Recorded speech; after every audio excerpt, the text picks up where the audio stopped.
In October 1944, the last major naval battle of the Second World War was fought between the United States of America and the Japanese Empire.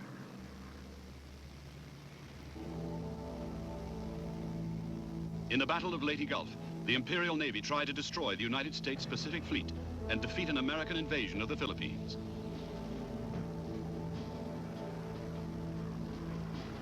The result was the greatest naval battle in history.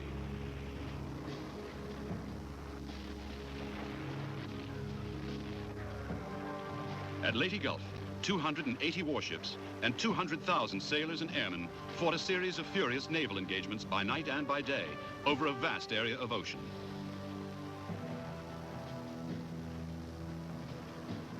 There was almost every kind of fighting known in sea warfare, from carrier strikes to full battleship actions. Leyte was also the first battle of the war in which the Japanese used the suicide tactics of the kamikaze.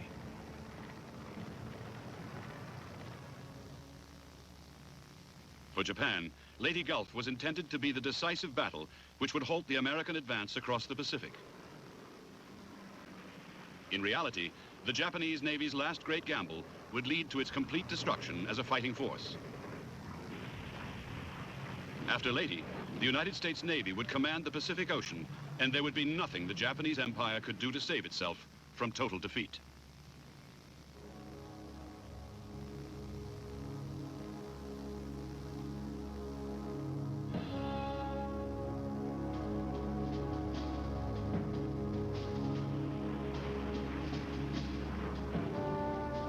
It was the Battle of Midway in June 1942 that had marked the turning point in the Pacific War. By attacking Midway Island, the Japanese had hoped to draw in and destroy the few American capital ships left after Pearl Harbor. However, instead of being the unsuspecting victims of a Japanese ambush, the outnumbered American aircraft carriers attacked.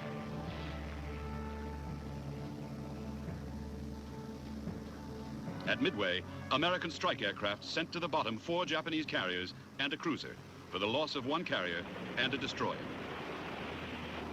It was a devastating blow to the Japanese and the greatest defeat ever suffered by the Imperial Navy.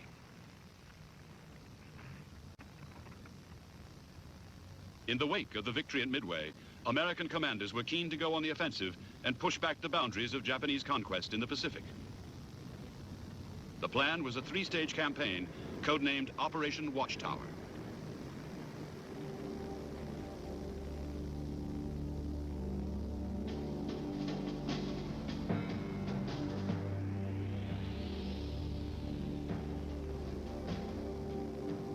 The center of Japanese power in the Southwest Pacific was Rabaul on New Britain.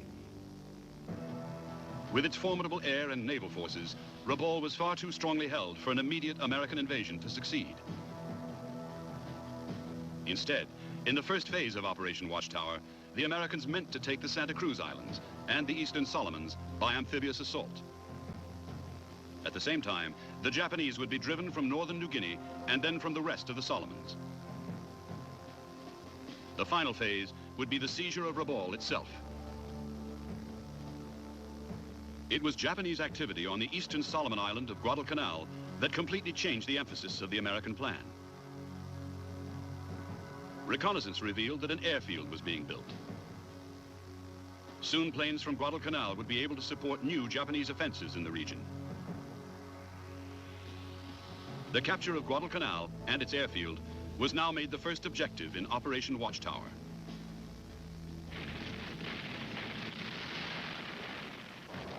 On the morning of August the 7th, 1942, a massive naval and air bombardment announced the arrival of the American invasion flotilla at Guadalcanal.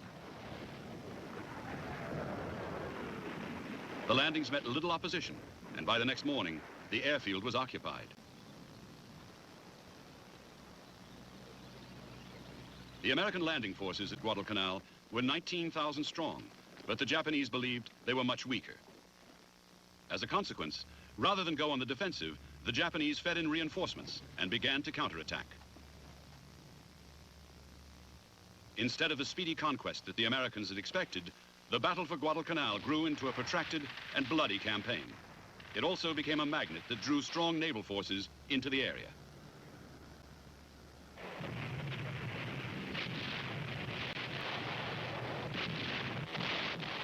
In 4 months of savage actions around Guadalcanal, both sides suffered heavy losses in ships and men. The Japanese lost an aircraft carrier and 2 battleships, while 2 carriers were lost by the Americans. Other capital ships were severely damaged, and more than 30 cruisers and destroyers were also sent to the bottom. At sea, Guadalcanal had developed into a grinding battle of attrition.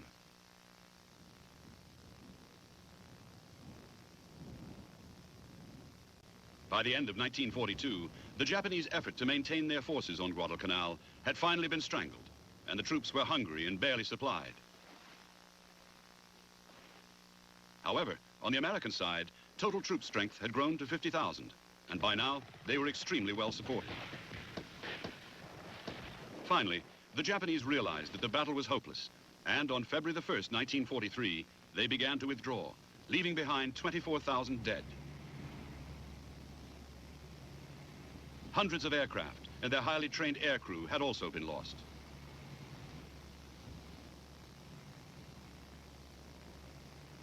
With Guadalcanal, the strategic initiative in the Pacific War had passed, once and for all, to the United States.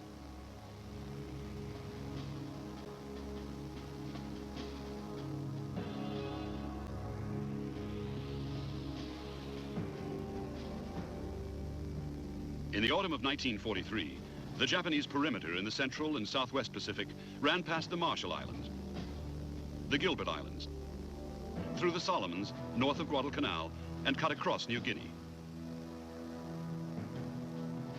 In the Southwest, the American strategy was now to isolate the Japanese base at Rabaul rather than storm it. And from September, there were landings on the northern New Guinea coast and the start of a drive up the Solomons.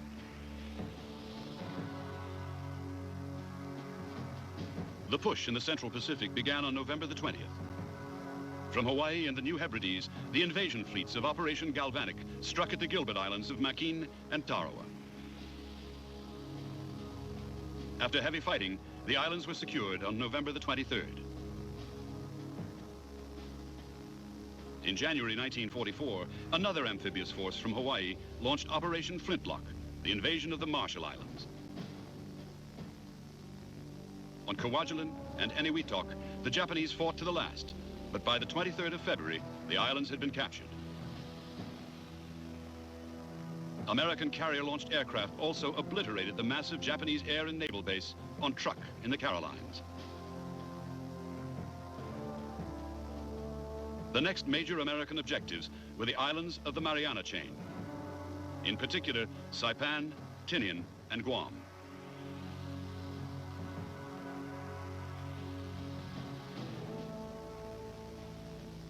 The Saipan invasion armada, carrying 127,000 troops, was supported by an awesome array of naval might.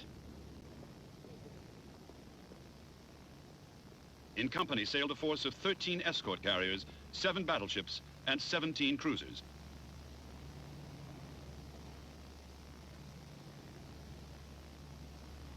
Nearby was the Pacific Fleet's main striking force with 7 new battleships, 13 cruisers, 69 destroyers, and 15 fast aircraft carriers.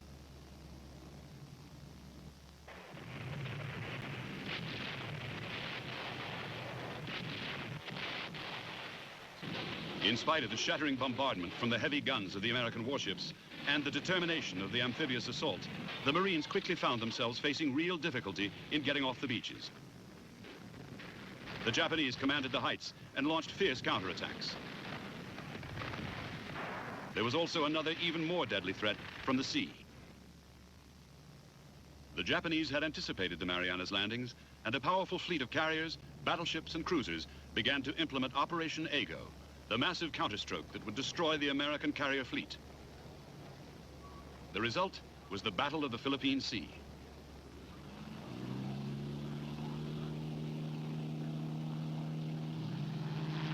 Starting at 8:30 a.m. on the 19th of June, the Japanese carriers launched 4 successive waves of strike aircraft.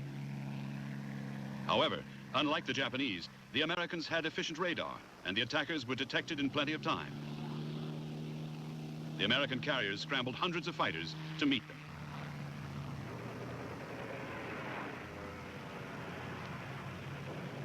In a series of savage battles, 240 Japanese aircraft was shot down for the loss of only 29 American planes.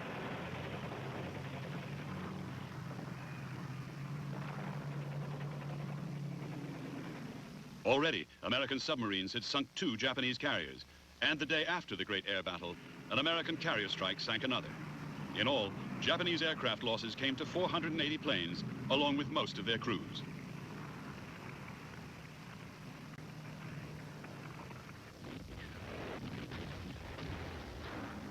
With the American victory in the Battle of the Philippine Sea, the conquest of the Marianas was a foregone conclusion.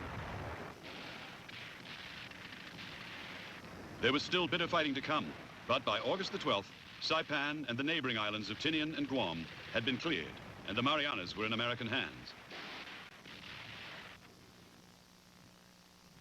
Now the question for U.S. planners was where along the still vast perimeter of the Japanese Empire should the United States strike next.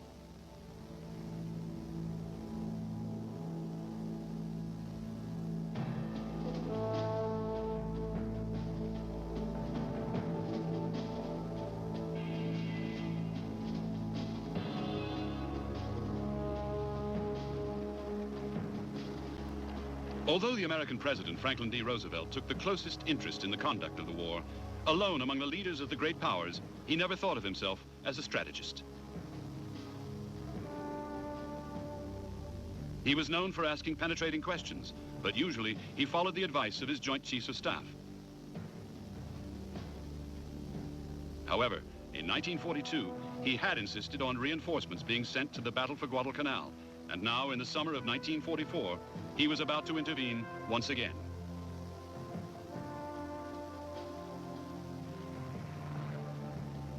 Throughout the campaigns on New Guinea and the Marianas, the Joint Chiefs had been divided on the question of where the next attack should be. Roosevelt was getting conflicting advice from all sides. On July the 21st, the President took matters into his own hands. He traveled to Hawaii to meet with the 2 men who actually ran the war in the Pacific. Chester Nimitz, commanding Central Pacific operations, and Douglas MacArthur, commander in the Southwestern Pacific.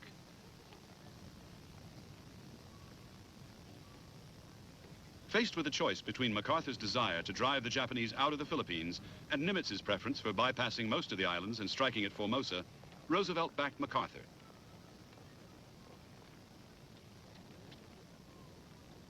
The general had used the kind of arguments with which Roosevelt instinctively sympathized.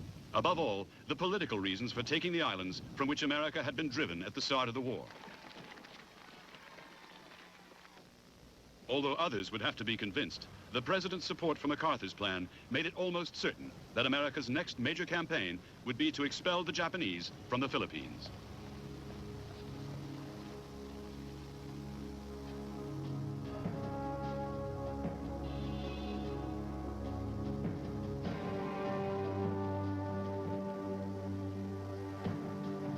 On July the 18th, 1944, after the disastrous defeats in the Marianas and the Philippine Sea, the government of Hideaki Tojo resigned, and Lieutenant General Kuniaki Kwaso became Japanese Prime Minister.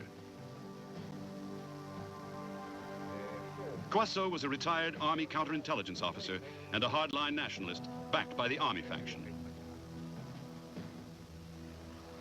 Within Japanese ruling circles, a peace party had tried to win the premiership for itself, but had been too weak to do so. It did succeed in getting the appointment of Admiral Mitsumasa Yonai as Navy Minister, and in practice, Vice Premier. However, even with influential backers, Yonai could make little headway. The Japanese public had been told that the empire was winning the war, and the hardliners would not hesitate to arrest or assassinate anyone who openly advocated peace. Privately, Kwaso doubted that Japan could hold out against the growing might of the United States. Nevertheless, he supported the military faction who demanded one last chance to improve Japan's bargaining position by winning a major victory. Under Kwaso, creating an effective defense would be given the highest priority. But an important part of that defense would be to strike a major blow against the Americans, preferably a blow that destroyed an entire U.S. invasion force.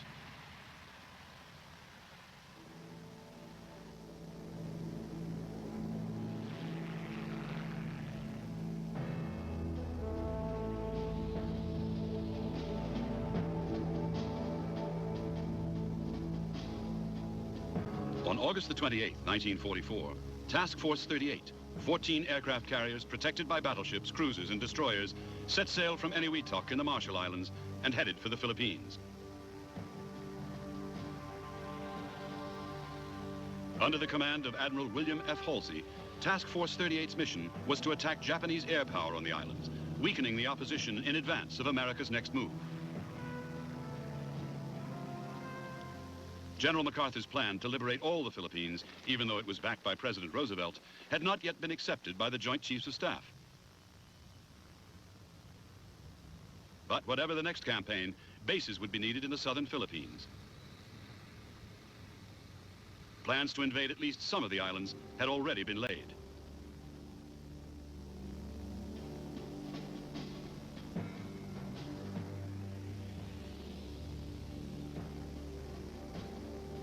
The American intention was to seize the islands of Ulithi and Yap, the Palau Islands, Morotai, and the Talod Islands.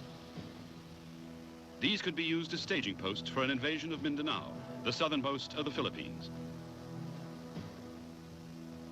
After the Japanese had been driven from Mindanao, Leyte would be invaded. However, there was still a question about what would come next. The possibilities were Luzon and the complete clearance of the Philippines, or the bypassing of Luzon in favor of a leap to Formosa.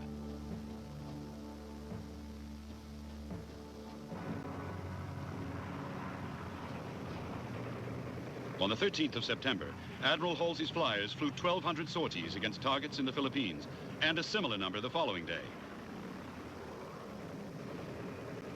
Almost 500 Japanese aircraft were destroyed, 2/3 of them on the ground, for only 9 American losses. The carrier planes had also sunk 59 ships, with as many again counted as possible sinkings.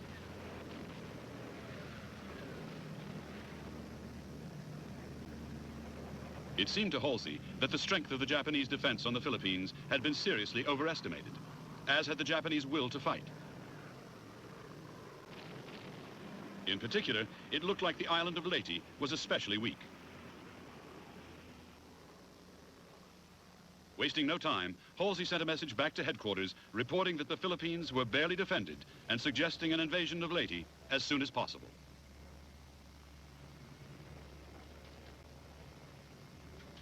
Even as Halsey's message was being received at Pearl Harbor, in the Canadian city of Quebec, President Roosevelt, Winston Churchill, the British Prime Minister, and their senior commanders were meeting at the Octagon Conference.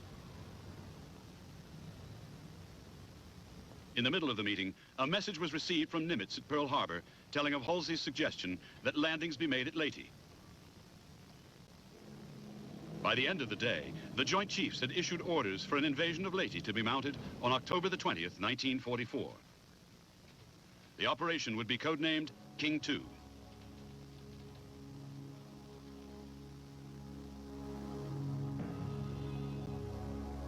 Admiral Halsey's report completely changed the American timetable for the campaign in the southern Philippines. The Palau Islands, Morotai, and Ulithi would still be taken. But Yap, the Talod Islands, and Mindanao would be bypassed in favor of an early landing on Leyte. After that would come the invasion of Luzon that MacArthur had always wanted.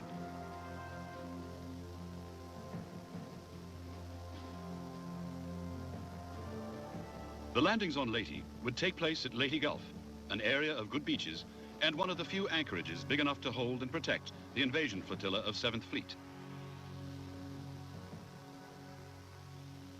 As well as transporting the assault troops of 6th Army, 7th Fleet would have the task of protecting and supporting the landings. Destroyers and patrol craft would guard against Japanese submarines. Battleships and cruisers would use their heavy guns to bombard the enemy on shore. Escort carriers would give fighter cover to the troops and bomb Japanese positions. While 7th Fleet carried out the landings at Leyte Gulf, to the west and north, Task Force 38, the strike component of 3rd Fleet, would be deployed to support the invasion force. Its carriers would attack Japanese air bases all over the region and deal with any major Japanese naval threat that might appear. However, Most American commanders doubted that the Japanese Navy would launch any large-scale operations against the Leyte landings.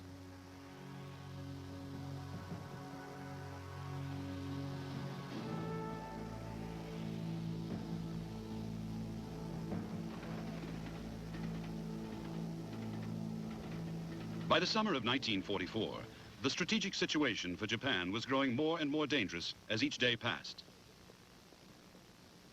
In aircraft carriers, the Japanese Navy was desperately weak, while the timing of the various American attacks in the Pacific had kept Imperial forces off balance.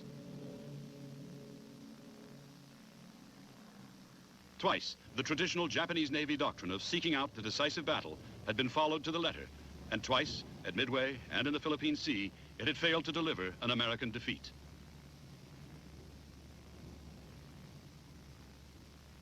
With the perimeter of the empire being pushed back step by step, and with ships, trained men, and resources of all kinds in ever shorter supply, the choice for Japanese planners was a stark one. Either accept a slow and inevitable defeat, or try once more for the decisive battle that would stop the Americans in their tracks and perhaps open the door to an honorable peace.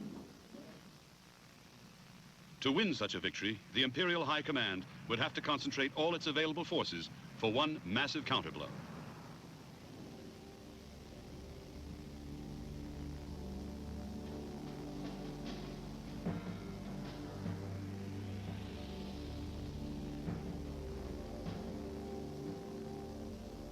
With the American capture of the Marianas and New Guinea, only the screen of islands from the Japanese homelands through the Ryukyu, Formosa, and the Philippines protected the flow of oil and other strategic supplies which were the lifeblood of the Japanese war effort.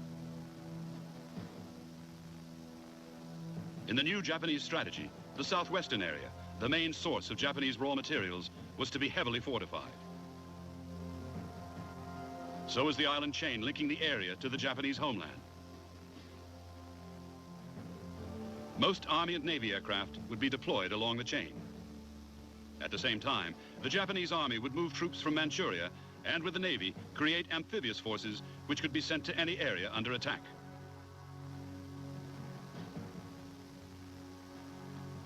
Most of the Japanese surface fleet was stationed in the southwest off Singapore. However, the aircraft carriers had to be based in Japan to reform their air groups. It was hoped that in November, the carriers could join the rest of the fleet near Singapore, creating a powerful combined force.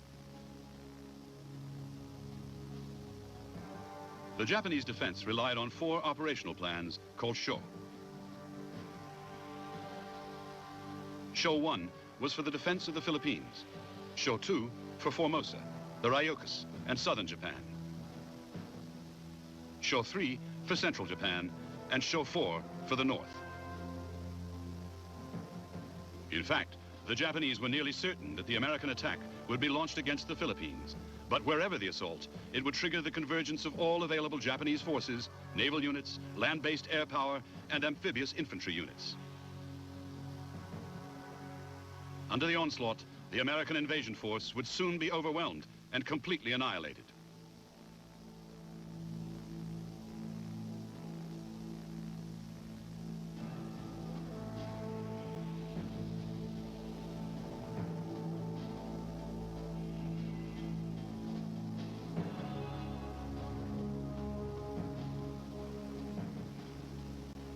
Admiral Chester Nimitz had been appointed Commander-in-Chief of the United States Pacific Fleet in December 1941, shortly after the Japanese attack on Pearl Harbor. More than anyone, it was Nimitz who had restored the morale and defensive spirit of the Pacific Fleet in the aftermath of the disaster. The Pacific Theater had traditionally been the special preserve of the United States Navy and the undisputed domain of the Commander-in-Chief of the Pacific Fleet. However, since the start of the war with Japan, the Army had also been heavily committed, mainly because of the need to defend Australia and New Zealand. The seal was set on increased Army influence when General Douglas MacArthur, regarded as a hero by the American press and public, set up his headquarters in Australia. The result was an extraordinary arrangement in which MacArthur was given command of the Southwest Pacific region and Nimitz the Central Pacific.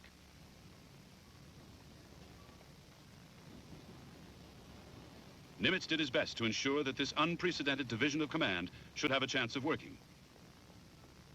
However, no amount of tact on the part of the Pacific Fleet chief could change the dangerous reality. In the Philippines operation, there would be no overall American commander.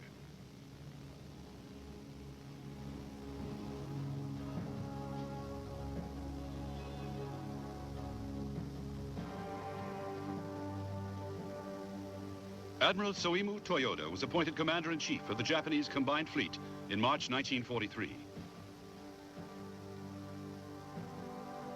A widely experienced and able leader, Toyoda had been one of the many naval officers who had opposed the war right from the start.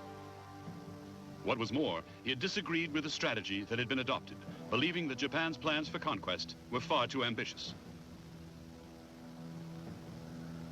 A one-time chief of the Naval Technical Department, responsible for ships and equipment, Toyoda was well able to appreciate the dire situation in which Japan now found herself. Toyoda had always advocated the strategy of provoking a decisive battle to destroy the American Pacific Fleet. In spite of previous failures, he believed that Japan now had even less choice than before. With the shore plans, Admiral Toyoda meant once more to try to inflict such a defeat on the Americans that they would be compelled to come to terms. His forces were weaker than ever, but if his fleet and his aircraft were used skillfully and boldly, he might yet win an historic victory.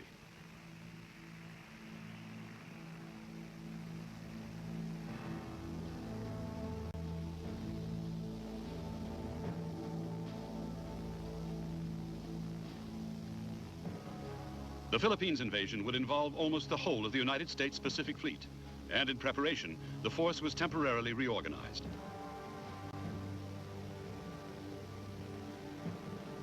Admiral Halsey's Third Fleet was stripped of its amphibious and transport elements, and these were given to the Seventh Fleet, which would carry out the actual landings.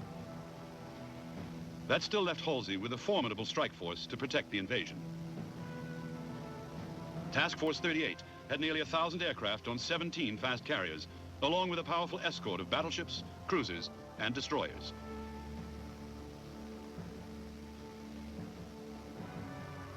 As an attack force which could undertake operations thousands of miles from any major base, Task Force 38 was unique. The Pacific Fleet's supply system was now so good that the task force could stay at sea almost indefinitely. The at-sea logistics group, an armada of 34 oilers, store ships, refrigerator ships, and ammunition ships, replenished the carrier groups at a series of pre-arranged rendezvous. Replacement aircraft and crew were delivered by 3 escort carriers, while 8 others provided anti-submarine and combat air patrols for the supply ships. The logistics group also had its own protective screen of 19 destroyers and 26 destroyer escorts. While Third Fleet had grown in nearly 3 years of war to become the most powerful naval force afloat, Seventh Fleet had traditionally been the poor relation.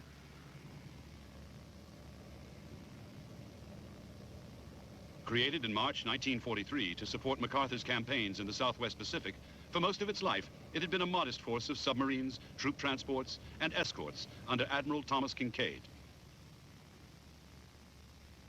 Now, however, in the build-up to the Leyte invasion, it was becoming one of the largest fleets ever assembled. Of the 700 vessels now assigned to 7th Fleet, almost a quarter were warships. As well as his original fleet and his amphibious forces, Admiral Kinkaid had Task Force 77, the powerful force of battleships, cruisers, destroyers, and escort carriers, which would provide close protection for the invasion fleet and fire support for the landings.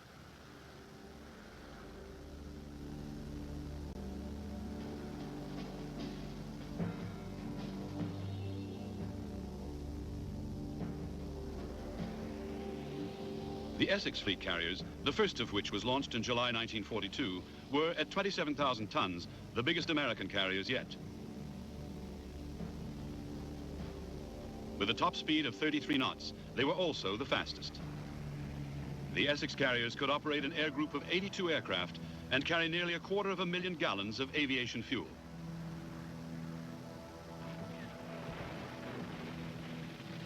massive array of anti-aircraft guns gave the Essex carriers the ability to put up a powerful defense against enemy air attack. The carriers had 12 5-inch radar-controlled guns, 40 40-millimeter guns, and 60 30-millimeter weapons. Although the flight deck was not protected by armor, the hangar below was, and it would detonate a bomb before it reached the ship's core.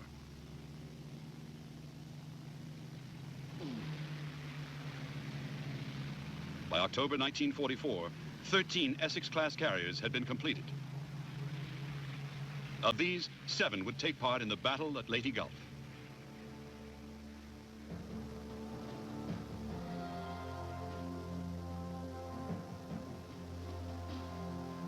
The first of the Colorado-class battleships had been launched as far back as 1920. The ships displaced 32,000 tons, and their main armament was 8 16-inch guns in 4 turrets. The Colorados were protected by up to 18 inches of turret armor and 13.5 inches of belt armor. Deck armor was 3.5 inches. The guns of the Colorado battleships were capable of throwing a 2,100-pound armor-piercing shell, which could penetrate almost 19 inches of armor at nearly 7 miles. When the Japanese attacked Pearl Harbor in December 1941, 2 of the 3 Colorado-class battleships were hit. Maryland was damaged, and West Virginia was sunk. However, both ships were successfully repaired and modernized. Too slow to accompany Third Fleet's fast carriers, Maryland and West Virginia, along with 4 other veteran battleships, were intended for shore bombardment duties at Leyte Gulf. What no one expected was that the old battleships would end up fighting a classic fleet action.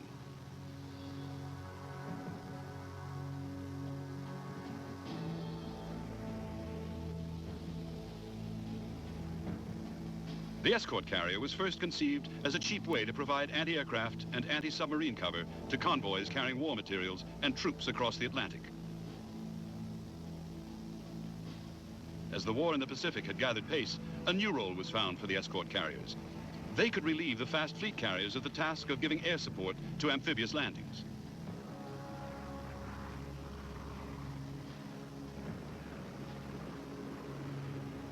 By the end of the war, more than 100 escort carriers would be built, almost half of them of the Casablanca class. Displacing 7,800 tons, the Casablanca carriers had a top speed of just over 19 knots and could carry 28 aircraft. Unlike the fleet carriers, they had no armor, double hulls, or anti-torpedo blisters. As a result, because their official designation was CVE, their crews called them combustible, vulnerable, and expendable. 18 escort carriers would take part in the Leyte landings. Of these, 14 would be Casablanca-class vessels.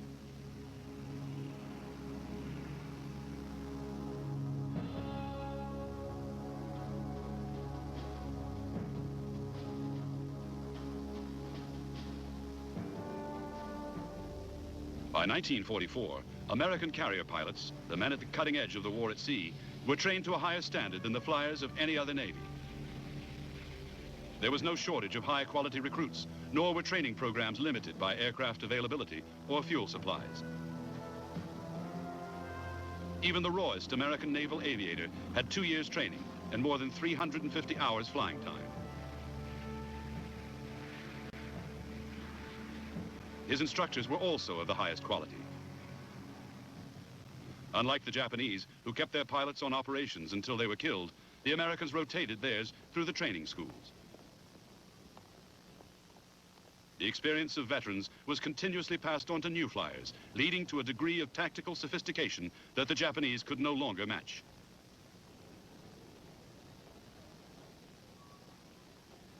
As for the sailors of the American fleets that would clash with the Japanese at Leyte, morale had never been higher. It was plain that the Pacific War had turned in America's favor, and although reverses could be expected, few doubted that the Imperial Navy would be defeated.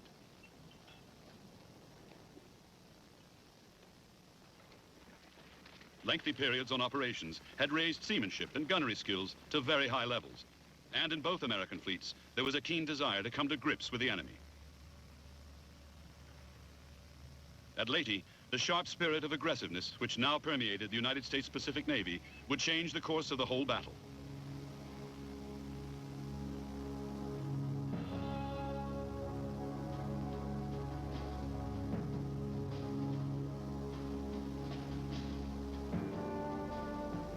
Although the big surface warships of the Japanese fleet were now permanently based near Singapore, Japanese planners would much prefer to have kept them in home waters.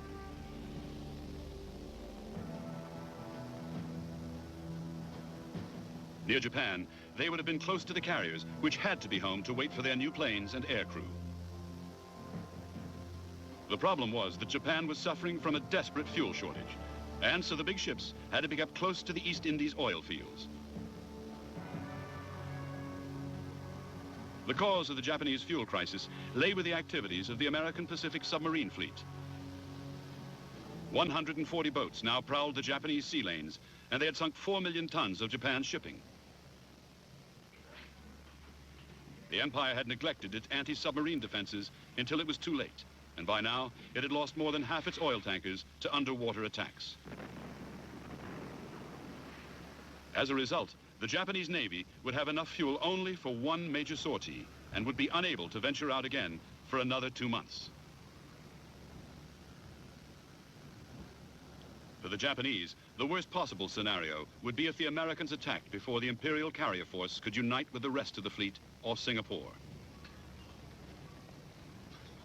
If that happened, the shore plans would still have to go into operation, but the Navy would be forced to rely on its single remaining asset, the massive hitting power of its heavy surface warships.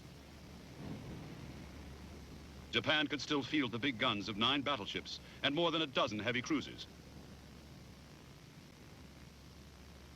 The ships had been fitted with the most up-to-date radar, and if they could get in among an invasion force, preferably at night, they could cause unimaginable carnage and destruction.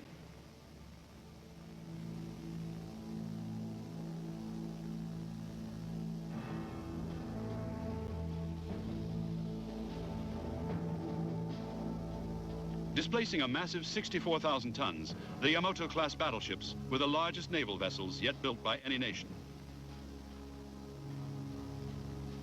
Yamato and her sister ship Musashi mounted the biggest guns ever fitted on a warship. The main battery was 9 18-inch weapons in 3 triple turrets. Each turret weighed 2,500 tons, and the guns could fire an armor-piercing shell weighing nearly 1.5 tons over 26 miles.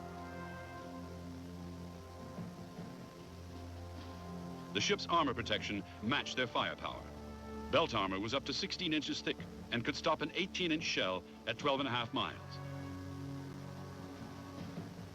9-inch thick deck armor could withstand the impact of a 1-ton bomb dropped from 15,000 feet.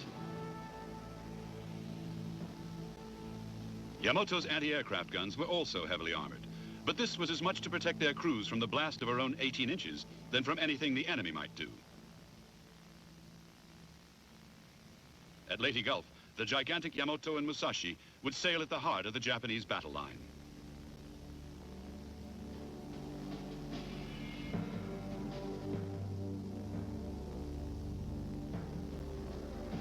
The most numerous of all Japanese aircraft, the Mitsubishi A6M0 fighter, was the mainstay of the Navy's land and carrier-based fighter squadrons.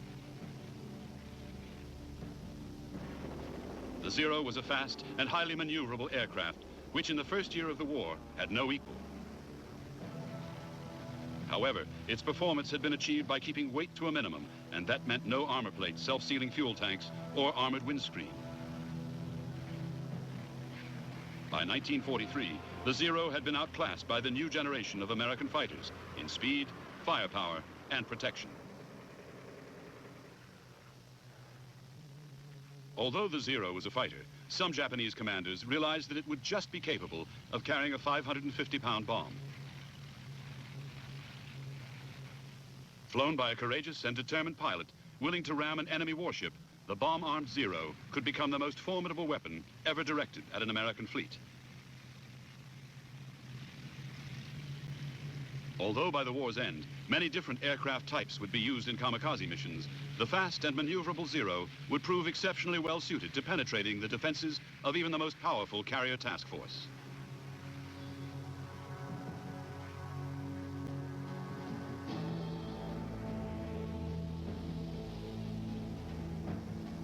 The Mitsubishi Ki-21 bomber had first entered service with Japanese Army aviation in August 1938.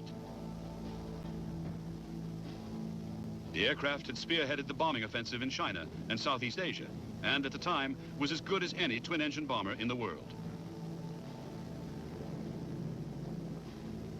Although by 1944, the Ki-21 was obsolete and suffering heavy losses at the hands of Allied fighters, the type remained in first-line service. In the Philippines, as part of a mixed force of Army bombers, the aircraft would operate alongside Navy planes as part of the Show 1 plan.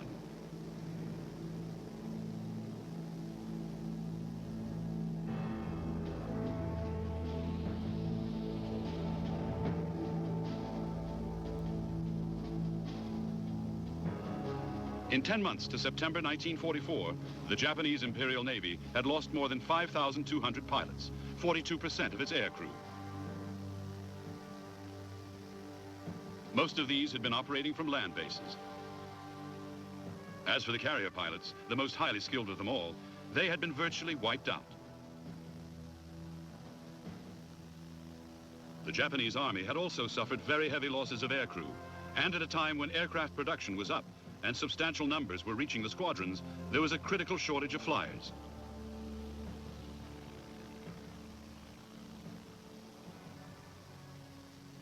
In Japan, both Army and Navy training schools had simplified their programs in the hope of producing more pilots in a shorter time.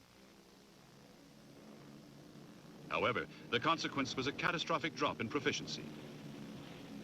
Chronic fuel shortages added to the problem. Flying time was drastically curtailed, and new pilots had virtually no combat training. The pilot problem was much worse for the carrier air groups. Normally, 400 hours in the air was needed before a trainee could even hope to master carrier operations, and pilots now came out of the schools with only 200. While both Army and Navy tried desperately to train the pilots they needed if they were to have any hope of defeating the next American invasion, the Japanese fleet near Singapore embarked on an arduous training program of its own. Particular attention was paid to anti-aircraft gunnery and night fighting tactics. The Japanese Navy had always come off best in night battles, and it was hoped that by the most careful preparation, even an enemy as powerful as the Americans could be outfought and humiliated.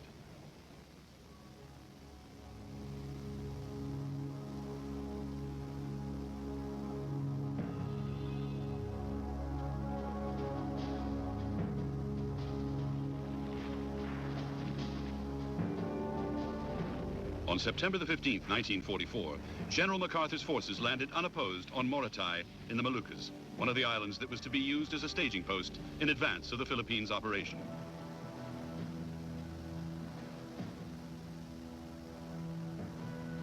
On the same day, Nibitz's forces landed on Peleliu in the Paulo Islands, intended as another staging post on the way to Leyte.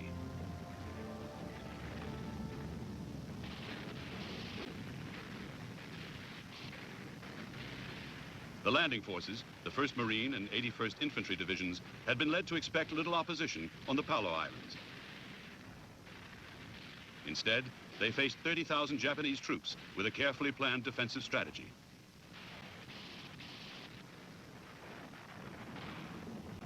On Peleliu, the Japanese had transformed hundreds of caves into fortresses, and the Americans had to blast the enemy out of each stronghold in turn.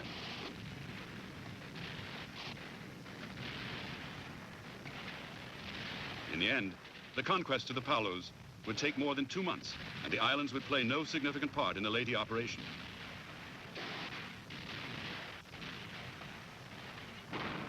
Even as the fighting in the Paulos was still going on, the Leyte invasion force was already setting sail.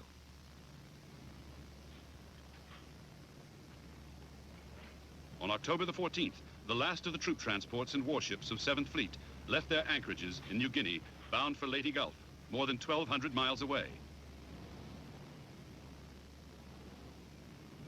The landings were to take place in 6 days' time.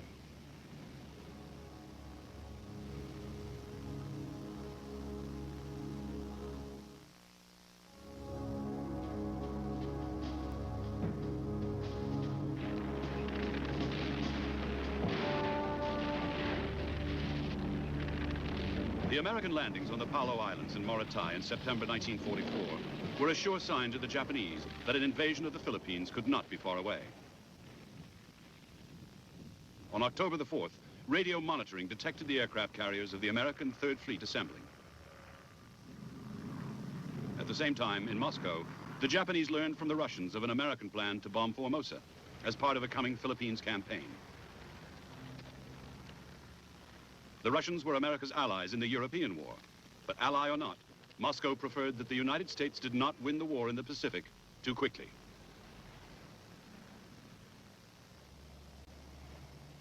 On October the 9th, the Japanese Imperial High Command alerted its forces in Formosa and the Philippines. However, the show plan was not to be implemented at once. Because of the fuel shortages, Japanese commanders could not risk concentrating all Imperial forces, especially naval forces, until they were certain of exactly where the American invasion was to be. When the Americans had actually begun to land, then the great counterattack would be unleashed.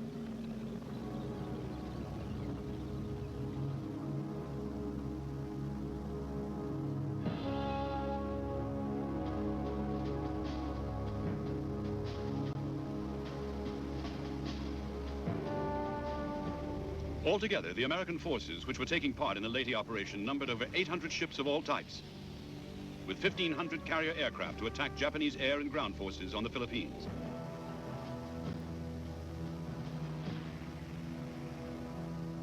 $143,000 American naval personnel were manning the transports, escort vessels, and carrier aircraft. In fact, more Pacific Fleet personnel would take part in the Leyte landings than had belonged to the entire United States Navy only a few years before. Army aircraft would support the effort. B-29 superfortresses based in China and Saipan, and B-24s based on New Guinea and newly captured Morotai would attack Japanese oil centers, airfields, and troop concentrations.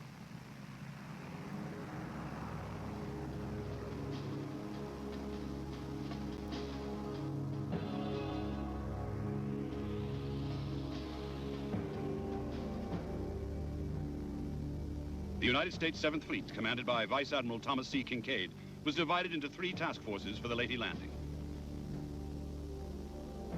Task Forces 78 and 79 had mostly amphibious, transport, patrol, and service vessels.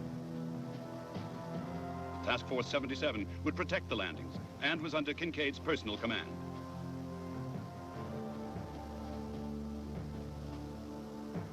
Of Task Force 77's many units, 2 groups would take part in the naval battles at Leyte. Task Group 77-2 was commanded by Rear Admiral Jesse B. Ohlendorf. Ohlendorf had 6 veteran battleships, 3 heavy and 2 light cruisers, and 15 destroyers. Task Group 77-4 was commanded by Rear Admiral Thomas L. Sprague. Sprague had 18 escort carriers and a screen of 10 destroyers and 14 escort destroyers.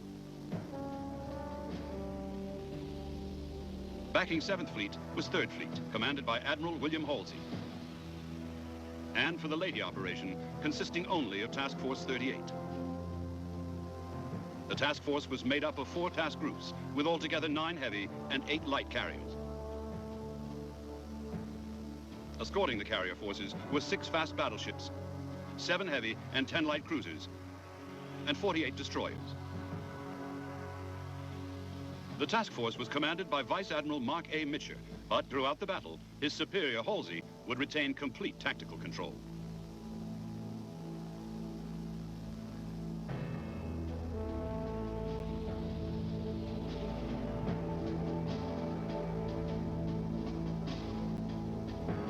The success of the Japanese defensive strategy laid out in the show plans depended above all on the performance of land-based air units. It was beneath the umbrella of these forces that the Japanese naval counterstrokes would be launched. In early October, the numbers of aircraft that the Army and Navy together deployed in the threatened region had risen to over 1,100 planes, with 500 more available as reinforcements. There were also more than 200 belonging to the aircraft carriers, whose air groups were now only weeks away from being fully trained.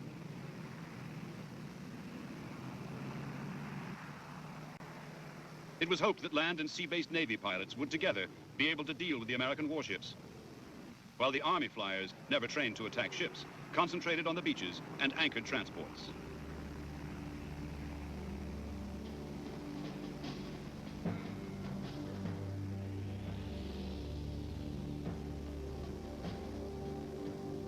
The core of the Japanese combined fleet was the carrier force of Third Fleet, based in Japan's inland sea. Commanded by Vice Admiral Jisaburo Ozawa, Third Fleet had 1 heavy and 5 light operational carriers, along with 2 battleships fitted with flight decks as hybrid carrier battleships. As a screen, Third Fleet had 3 light cruisers and 10 destroyers. Fifth Fleet was commanded by Vice Admiral Kiyohide Shima and was also based in Japan. Fifth Fleet had 2 heavy and 1 light cruiser and 7 destroyers. Second Fleet was commanded by Vice Admiral Takeo Kurita. The fleet was based near Singapore and had 7 battleships, 11 heavy and 2 light cruisers, and 19 destroyers. Land-based naval air power was provided by 1st Air Fleet in the Philippines and 2nd Air Fleet from Formosa to southern Japan. As part of the show plan, the Army aviation units of the 4th Air Army in the Philippines would cooperate with naval air forces, but would not be under a unified command.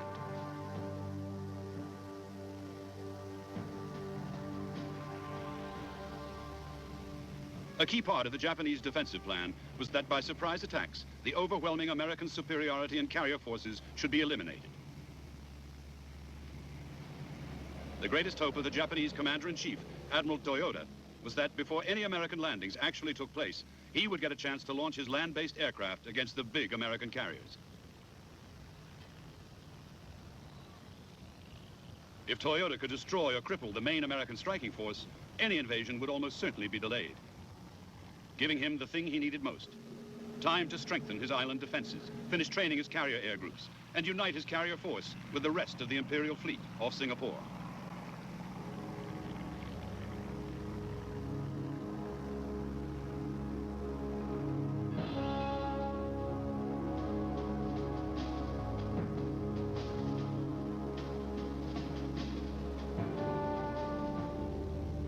Before the American invasion fleet had even set out for the Philippines, the fast carriers of Task Force 38 had assembled west of the Marianas. Task Force 38's mission was to attack Japanese air power over a vast area, from the Philippines to the Ryukyus, wreaking havoc before the Leyte invasion began. The object was to destroy as many Japanese aircraft as possible on the ground and in the air. Installations and workshops were also targets, anything that could disrupt the sending of aircraft reinforcements to the Philippines. Just before the landings, Task Force 38 would sail south to lie off the Philippines and support the invasion forces.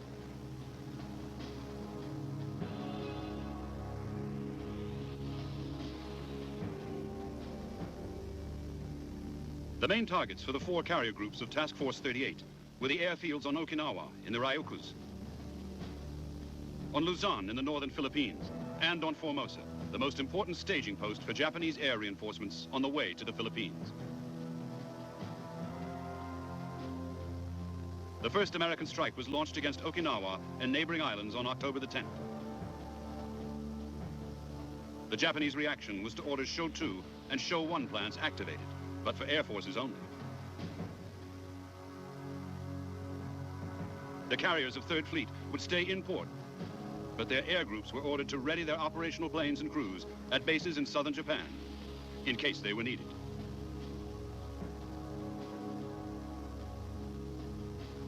On October the 11th, 2 American task groups sent fighter sweeps against Luzon. On the following 3 days, all 4 carrier groups concentrated their attacks on Formosa.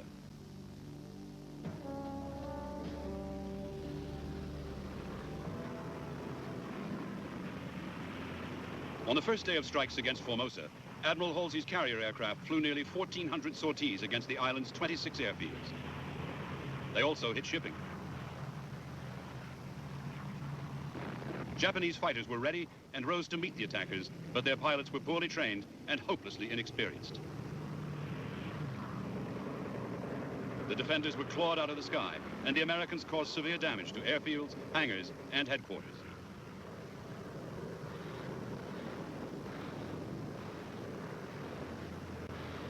Although the American attacks on Formosa were causing immense destruction, the Japanese Navy Commander-in-Chief, Admiral Toyoda, did not see them as a disaster. Instead, the Admiral believed that here was the opportunity he'd been waiting for.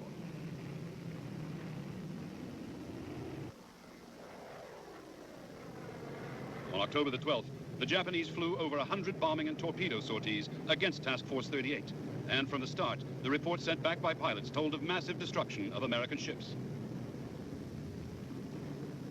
The question for Admiral Toyoda was, should he now throw in everything he had to finish off the Americans once and for all? Toyoda made his choice. He ordered the carrier air groups waiting on land bases as instructed to join the strikes.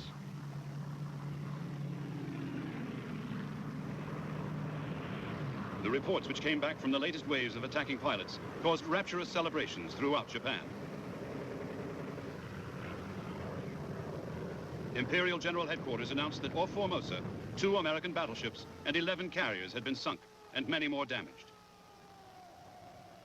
In fact, as reconnaissance soon showed, the Japanese pilots had wildly overestimated their success.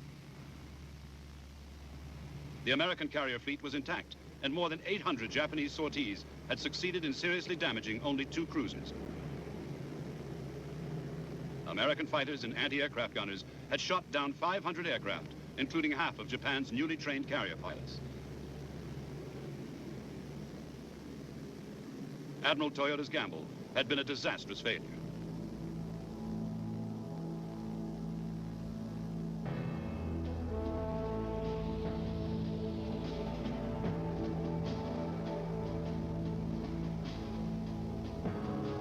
On October the 17th, leading ships of the American invasion armada were spotted by Japanese coast watchers approaching Leyte Gulf.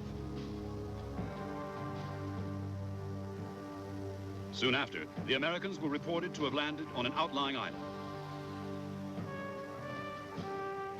The Japanese Second Fleet had already been alerted, and now it was ordered to sail for Brunei to refuel en route for the Philippines. The following day, the Japanese Imperial High Command activated Show 1 for all defending forces, sea, air, and land.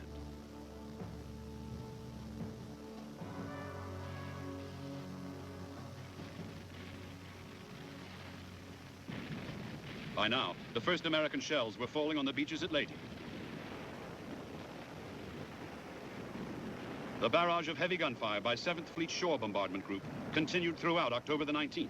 And on the morning of the 20th, the shelling reached a climax. On 2 beaches 13 miles apart, hundreds of landing craft surged towards the shore.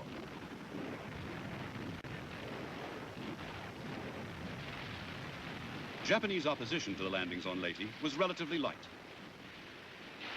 For the moment, the strategy was to fight only delaying actions. By the afternoon, the Americans had secured the beachheads, and General MacArthur, alongside President Osmina of the Philippines, was wading ashore, fulfilling his promise that one day he would return.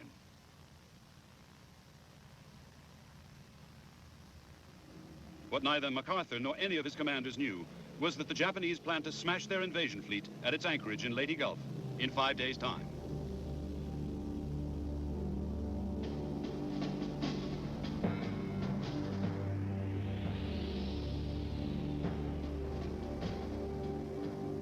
After raiding Formosa, Task Force 38's carriers steamed toward Leyte to support the landings. The carriers of the Japanese Third Fleet now sortied from Japan in pursuit. In the Japanese plan, Third Fleet would attack with what remained of its air groups. But its real role was to act as a decoy, luring the big American carriers away from Leyte Gulf. On October the 22nd, the Japanese Second Fleet sortied from Brunei in 2 divisions. Force A had 5 battleships, including Yamato and Musashi, 10 heavy and 2 light cruisers, and 15 destroyers. Force C was made up of 2 battleships, a heavy cruiser, and 4 destroyers. 5th Fleet was already on the way from Japan with 3 cruisers and 7 destroyers.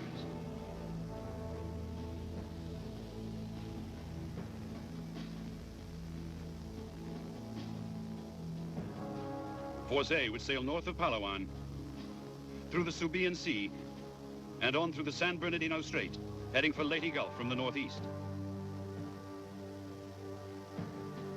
Force C would sail north of Mindanao through the Surigao Strait, followed by the cruisers of 5th Fleet, and approach Leyte Gulf from the south. Meanwhile, 1st and 2nd Air Fleets and 4th Air Army would join in an all-out air attack against the Americans at Leyte on October the 24th.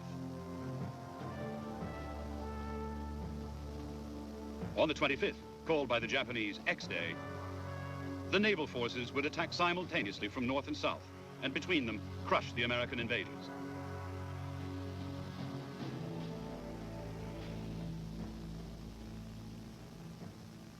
American naval intelligence had quickly discovered that the Japanese 2nd Fleet had left its anchorage off Singapore, but since then had no information about its movements. Air reconnaissance had been stepped up, but nothing had been found. It was 2 submarines, Dace and Darter, that finally succeeded in locating the Japanese battleship force.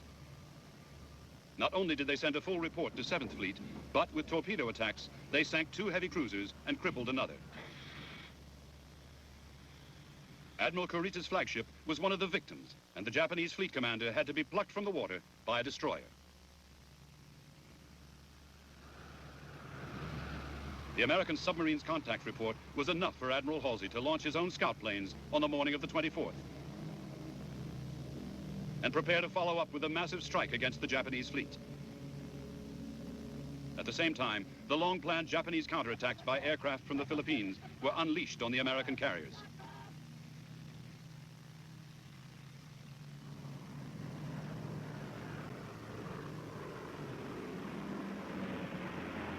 Of almost 200 aircraft launched by the Japanese in raids of over 50 at a time, only a handful broke through. The American carriers' combat air patrols shot down over 60 raiders.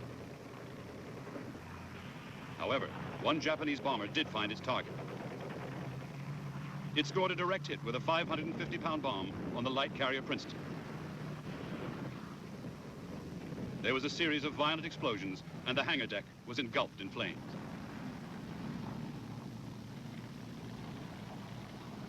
As most of Princeton's crew abandoned ship, the cruiser Birmingham closed and directed the firefighting effort. Suddenly, a tremendous explosion racked the carrier and raked the crowded decks of Birmingham with a storm of deadly splinters. 229 men were killed and 236 injured, to add to more than 100 fatalities already suffered by the crew of the doomed Princeton.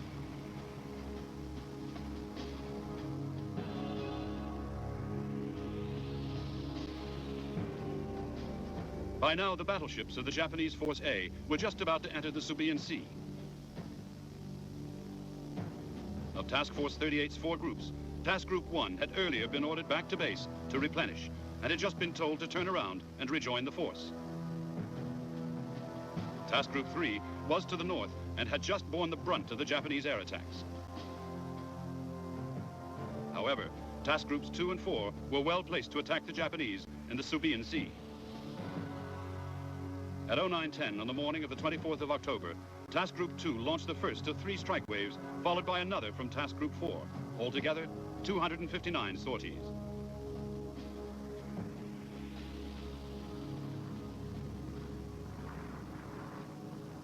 As they attacked the massive Japanese fleet in the Subian Sea, the American planes met a wall of anti-aircraft fire. The battleships were even firing their main batteries at attacking aircraft 10 miles away.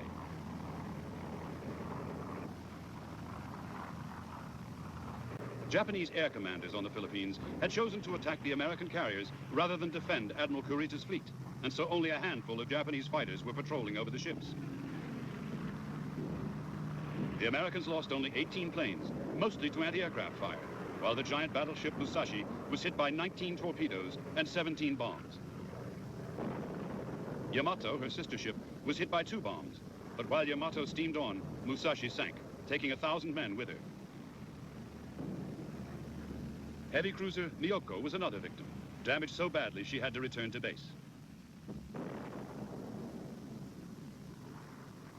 Although the American pilots had sunk Musashi and cruiser Miyoko was knocked out, no other Japanese heavy ship was significantly damaged in the Subian Sea. However, just as the Japanese flyers had done in their battle off Formosa, the American pilots greatly overestimated the number of ships they had sunk and believed they had completely neutralized the enemy fleet. When the Japanese were seen to make a course change which could take them home, Admiral Halsey concluded that the fleet was no longer a threat to American forces at Leyte. In fact, the course change was temporary, and the Japanese Force A was still a massively powerful concentration of naval might.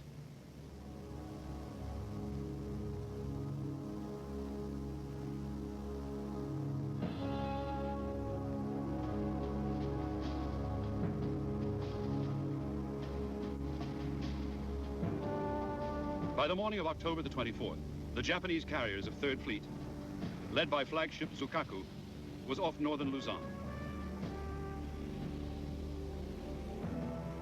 The fleet had not yet been detected by the Americans, and Admiral Ozawa's intention was to strike with the few aircraft he had, and then try to lure the American carriers after him.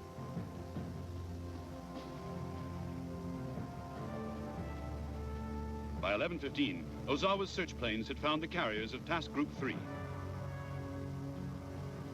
30 minutes later, Ozawa launched a 76-plane strike. It was the last strike launched by Japanese carrier aircraft in World War II.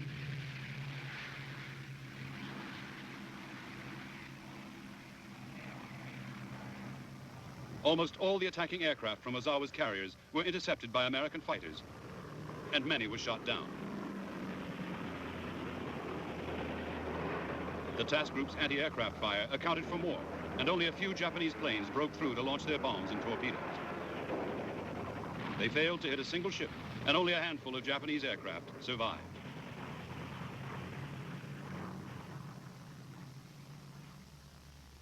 All that remained for Ozawa's force now was to fulfill its last suicidal function, to decoy the American carriers away from Leyte Gulf. Ozawa sent some of his ships directly towards the Americans, and as he had hoped, they were soon detected. His main fleet was spotted by late afternoon. To Admiral Halsey, the sighting of Japanese carriers only served to confirm a suspicion that had been growing in his mind for some time, that the Japanese would never mount a major operation without a carrier fleet. What Halsey could not know was that Ozawa's carriers were a spent force. Halsey's orders from Admiral Nimitz had been to watch over 7th Fleet and its landing forces at Leyte Gulf. However, if the chance came to destroy a major part of the Japanese fleet, the annihilation of the enemy was to get top priority. Believing that in the Subian Sea he had already knocked the Japanese battleships out of the picture, and that Ozawa's carrier force was the main Japanese threat, Halsey ordered a full-scale pursuit.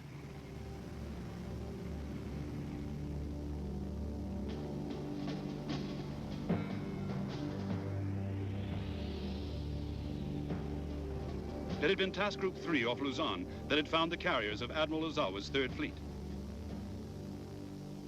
Admiral Halsey's orders were for Task Groups 2 and 4 to steam north and join with 3 to attack the Japanese. There was discussion of a plan to guard the San Bernardino Strait with Task Force 34, a strong force of battleships and cruisers, but the plan was not put into effect. Instead, the ships raced north with the task groups in pursuit of the Japanese carriers. Not a single American warship was left guarding the passage.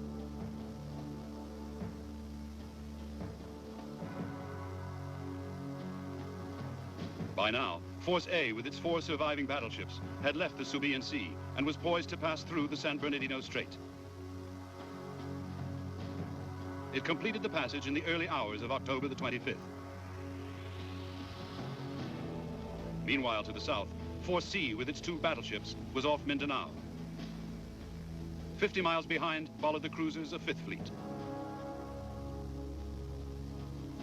Although the Americans had lost track of the northern Japanese pincer, their aircraft had spotted Force C, and they were now sure an attempt was about to be made to reach Leyte Gulf through the Surigao Strait.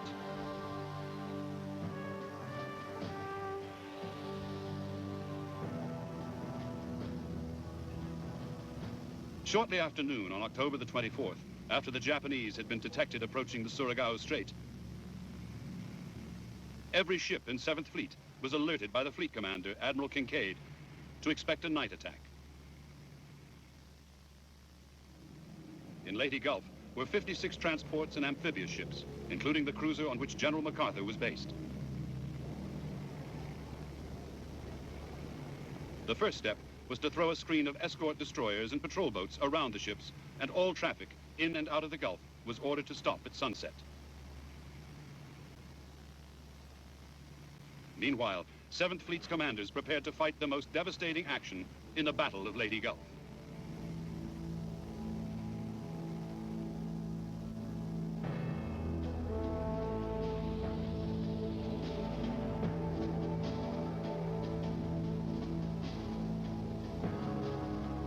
Because the Japanese clearly intended to enter the Surigao Strait at night, neither the escort carriers of 7th Fleet nor the Army bombers in the region could be of any help to the defense.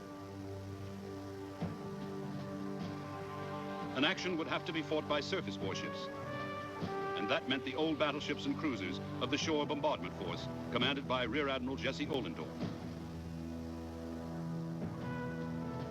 Ohlendorf made painstaking preparations. He would have the fleet's destroyers, and with these, he was determined to weaken the Japanese before the big ships engaged. The Admiral ordered his forces to take up positions across the northern end of the Surigao Strait and make ready to meet the enemy.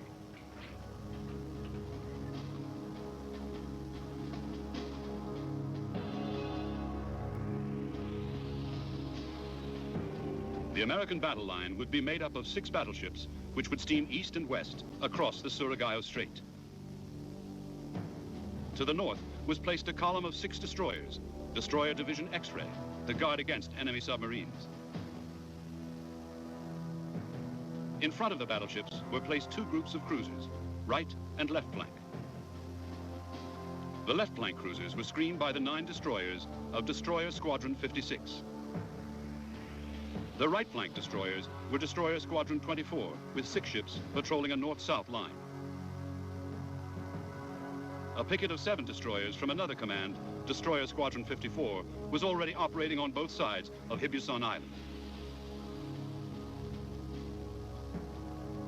If the enemy approached up the strait as expected, Ohlendorf would have succeeded in executing the classic naval maneuver of crossing the T, the highest tactical ambition of any fleet commander.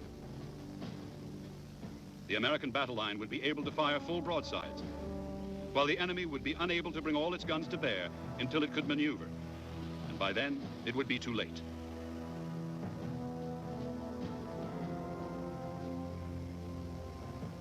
The American defenders at Leyte had no aircraft available which could operate at night. 7th Fleet had to rely for information on 13 groups of radar-equipped torpedo patrol boats, 39 in all, which were sent on the afternoon of the 25th to find the enemy. The PT boats made their first contact with the Japanese fleet at 2250. For the next 4 hours, they launched one frenzied torpedo attack after another.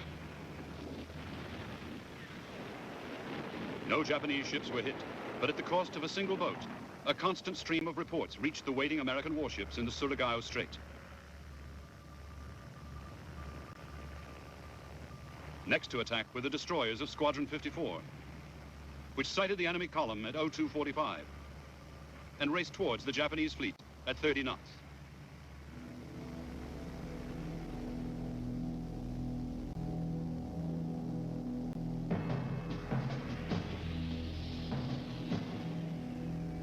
As it entered the Surigao Strait, Force C was sailing with the battleships Yamashiro and Fuso. and cruiser Mogami in column, with 4 destroyers as a screen ahead. Destroyer Squadron 54 attacked in 2 groups. The first section raced down the strait and launched its torpedoes at 0300, hitting Fuso, which fell out of formation, sinking. 9 minutes later, the second section launched its torpedoes. 3 of the Japanese destroyers and the battleship Yamashiro were hit. 2 of the destroyers were sinking, and all 3 were knocked out of the fight. But Yamashiro continued to steam on. The Japanese column was now reduced to Yamashiro, the cruiser Mogami, and the destroyer Shiguri.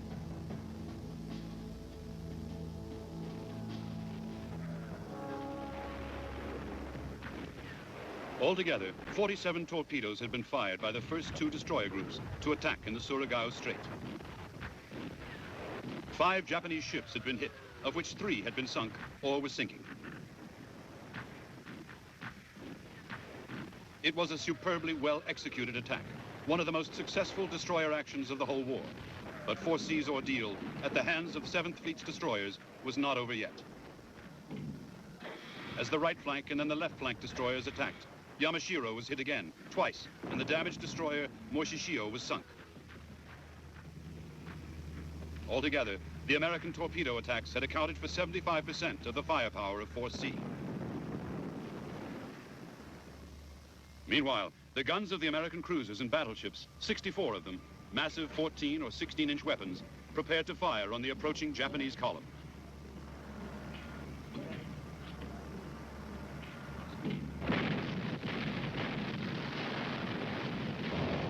The first American ships to open up were the right and left flank cruisers.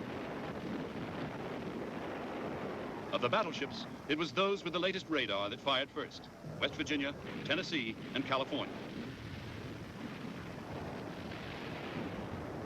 Between them, they shot off 93 rounds of 16-inch and 132 rounds of 14-inch armor-piercing shell in 6-gun salvos.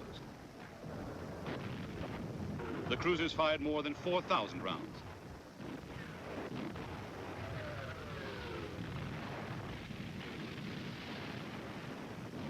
Overwhelmed by the storm of fire, Mogami and Yamashiro took hit after hit. 5 minutes after the American line had opened up, both ships were ablaze and slowly retreating. At 0419, the battleship Yamashiro capsized and sank, taking with her the force commander, Admiral Nishimura, and almost all her hands. Only the blazing cruiser Mogami and 2 destroyers, 1 badly damaged, were able to retreat back down the Surigao Strait.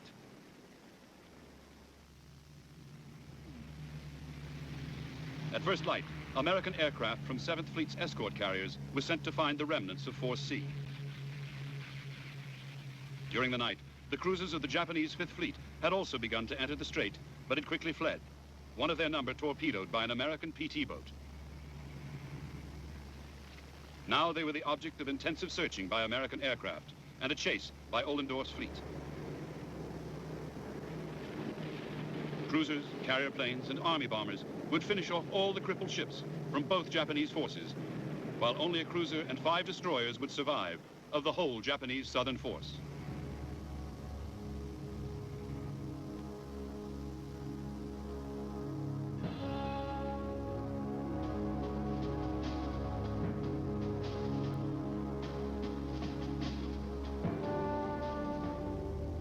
While the night battle had raged in the Surigao Strait, to the north, Admiral Kurita's Force A, with its 4 remaining battleships, had passed through the San Bernardino Strait, entirely unopposed. The Americans at Leyte were still assuming that Admiral Halsey had left the battleships and cruisers of Task Force 34 guarding the passage. But that plan had never been put into effect, and the ships were racing north with Halsey in pursuit of the Japanese carrier force.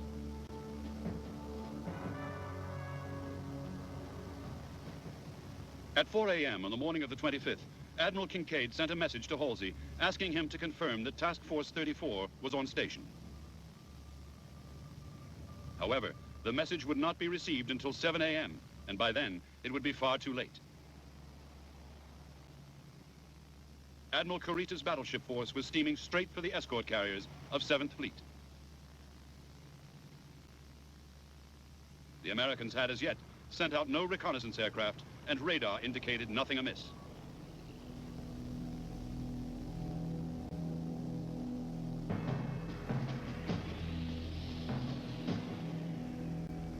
The escort carriers, which now stood between the battleships of the Japanese Force A and the American invasion fleet at Leyte, were in two groups lying off Samar.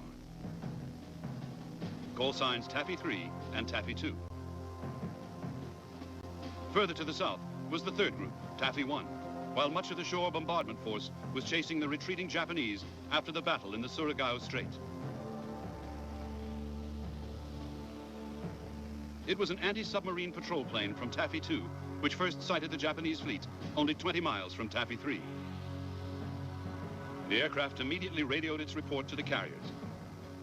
The time was 06:47.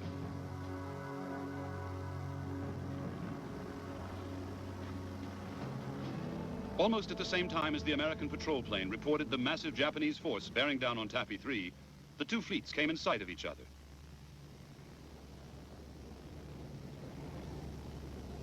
The effect was to cause complete consternation on both sides. But it was the Japanese, with a far stronger force, who would make the mistake. Admiral Kurita ordered general attack without waiting to form a battle line, and in the middle of a routine maneuver. The result was chaos, with the Japanese ships rushing piecemeal towards the American carriers.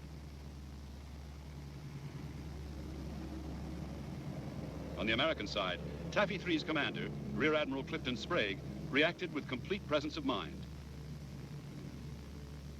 He at once made a course change into the wind and ordered all his planes launched.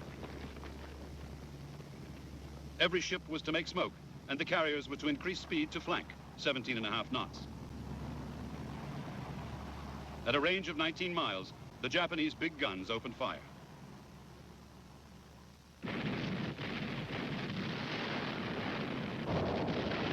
As the salvos marched closer and closer to the escort carriers, Taffy 3 broadcast in plain language a desperate appeal for help.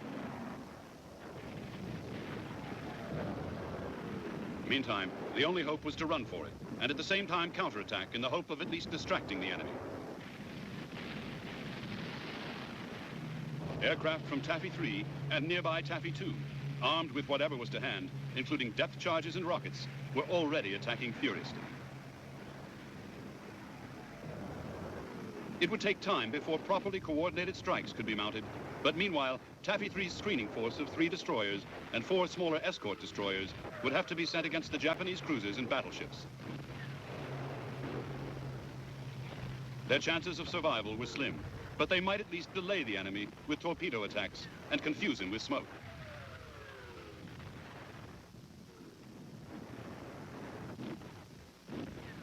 The charge by Taffy 3's destroyers and escort destroyers, launched straight at the Japanese fleet, was so determined and aggressive that the enemy was thrown into total confusion. The destroyer's torpedoes knocked out a Japanese heavy cruiser and forced the big ships into wild, evasive maneuvers. However, in spite of the extraordinary courage of the American destroyers, at 0750, the carrier Kalinin Bay took the first of 14 enemy shells. White Plains was also hit. At 0810, Gambier Bay dropped out of the formation, listing heavily. Hit again and again, within half an hour, she was dead in the water and sinking. By now, American bombs, torpedoes, and gunfire from the carriers and destroyers had badly damaged or sunk 4 of the Japanese heavy cruisers, for 1 American carrier, and 3 of the defending destroyers lost. The Japanese fleet was in utter disarray, and Admiral Kurita had completely lost tactical control.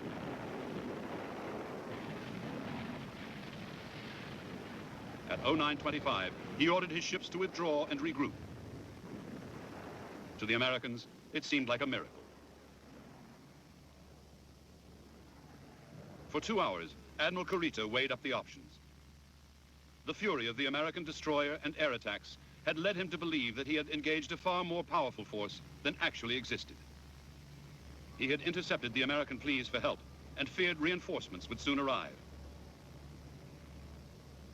He had also received a message from Luzon warning incorrectly that an enemy force was approaching from the north. As for attacking Leyte, he had just heard of the disaster that had befallen Force C in the Surigao Strait and knew that his fleet was alone. Intending to engage the non-existent enemy force to the north, Kurita ordered his ships back toward the San Bernardino Strait.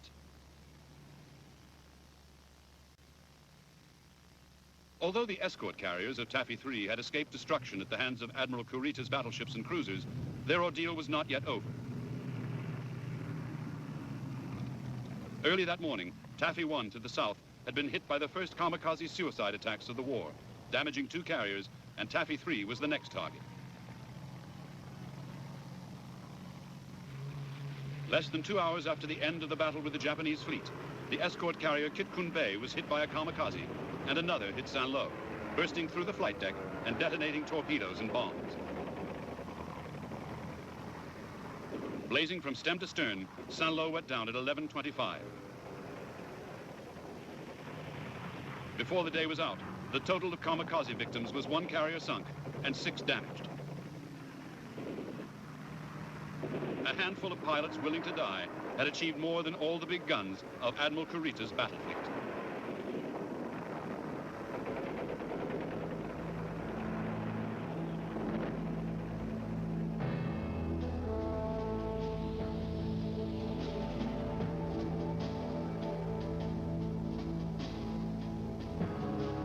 While 7th Fleet's escort carriers were under attack off Samar, Admiral Halsey's Task Force 38 had caught the Japanese decoy forces off Cape Engano.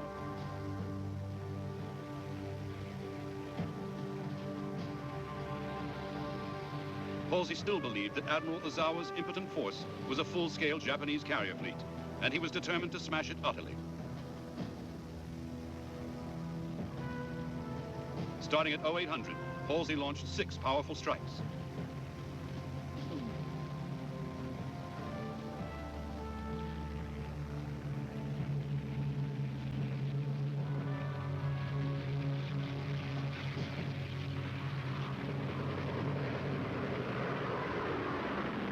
The attacking aircraft swept aside the few fighters the Japanese carriers had left and savaged Admiral Ozawa's fleet.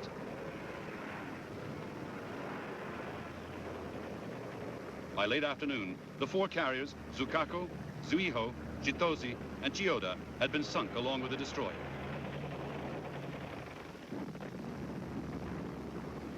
American submarines and cruisers later added another light cruiser and 2 destroyers to the tally. Although Admiral Ozawa escaped, his 3rd fleet was all but eliminated. While Admiral Halsey had been destroying Ozawa's carrier fleet, another prize almost as great had escaped him. He had delayed before sending carriers to intercept Admiral Kurita's battleship force retreating to the San Bernardino Strait, and at extreme range, his planes failed to sink any of the ships. However, the Japanese carriers were gone, and with them the biggest single threat to future American operations in the Pacific.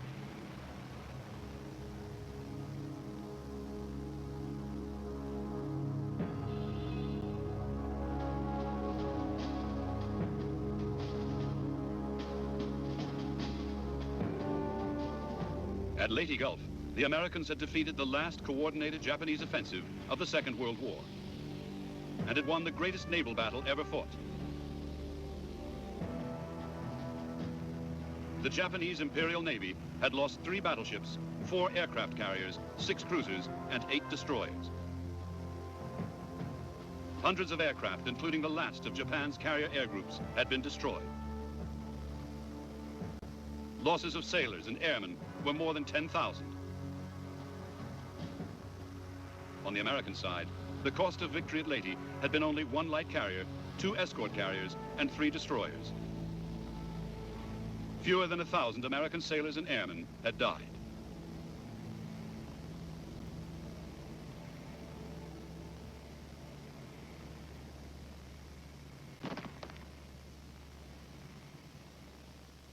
By winning the Battle of Leyte Gulf, the United States Navy had guaranteed General MacArthur's ultimate victory in the Philippines, although there was still hard fighting to come.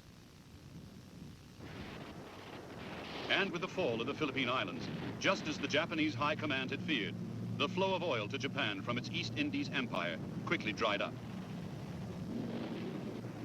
Next for the Americans would come the invasions of Iwo Jima and Okinawa, the assaults that would open the door to the Japanese home islands and guarantee that whether it came quickly or after a hard and bloody struggle, victory would come.